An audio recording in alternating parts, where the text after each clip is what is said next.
plan to do here is to teach you in a very, very short period of time how to make movies.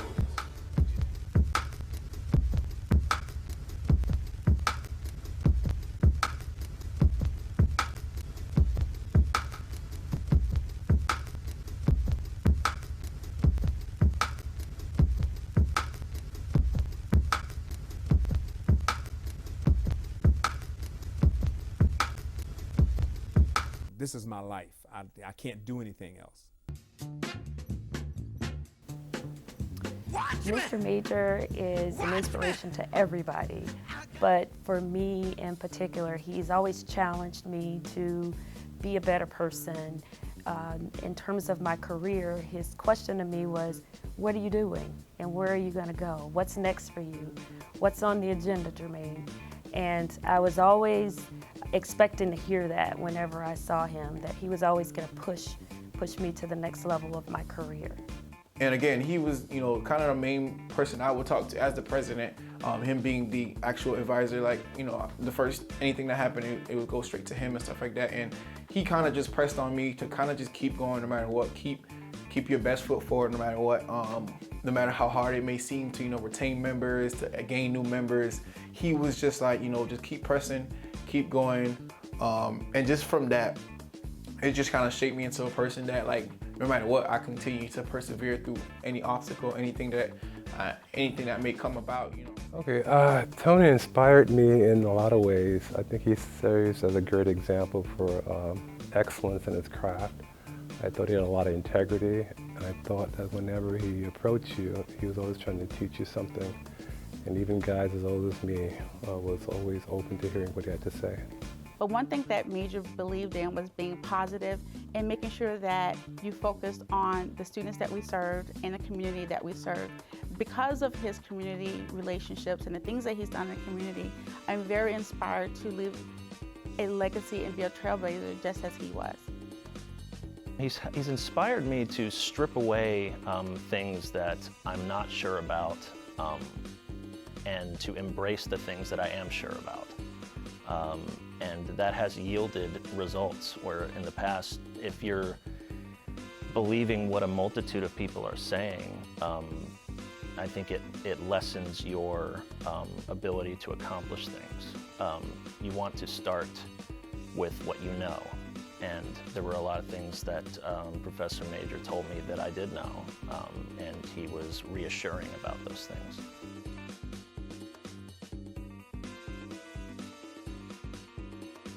And then in film, the same thing, like I said about editing. So if you don't love it, then,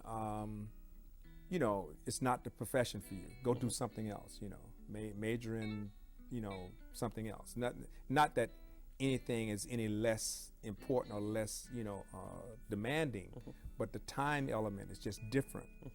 And sometimes the rewards are not there other than the fact that you put in the time doing it. Yeah. So the students have to learn that this is how, this is my life. I can't do anything else. I used to tell students in theater, if you can do something else, go do it.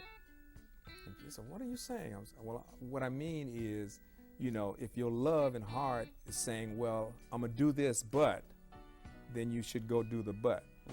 You see, because if it's, tunnel vision, that doesn't mean that you don't have the ability and the talent to do something else.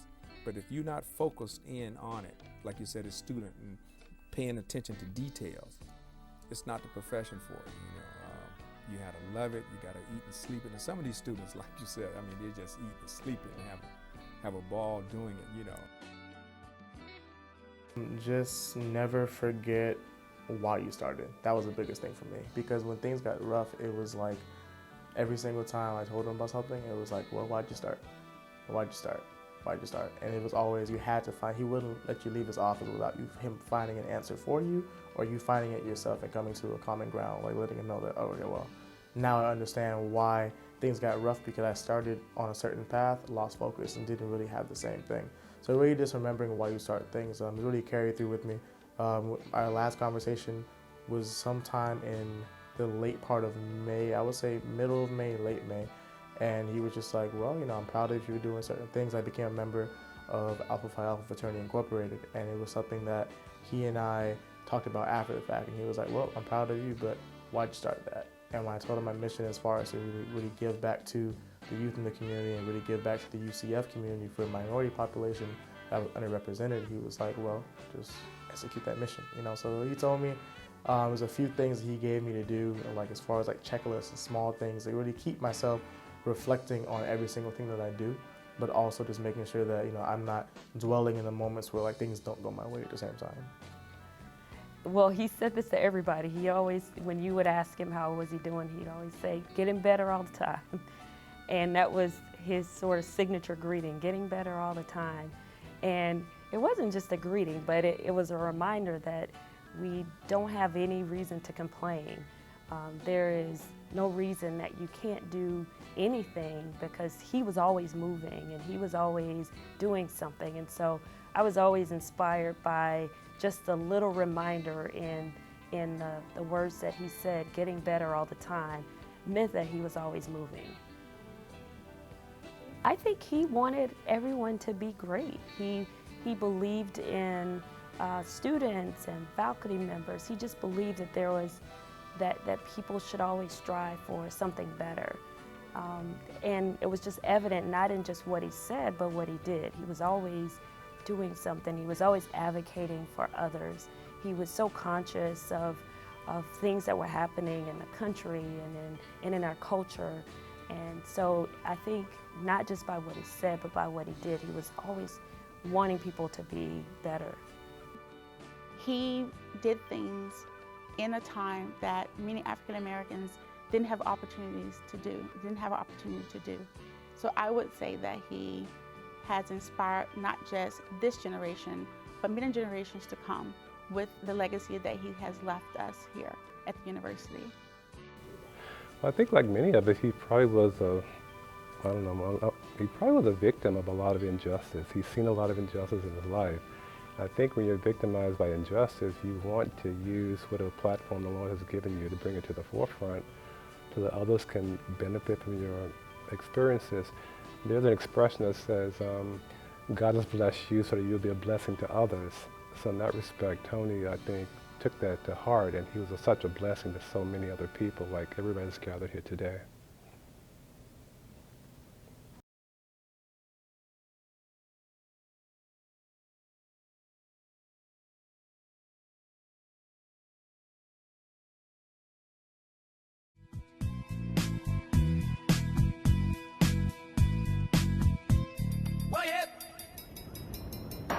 By the time you hear the next pop, the funk shall be within you. Keep cooking.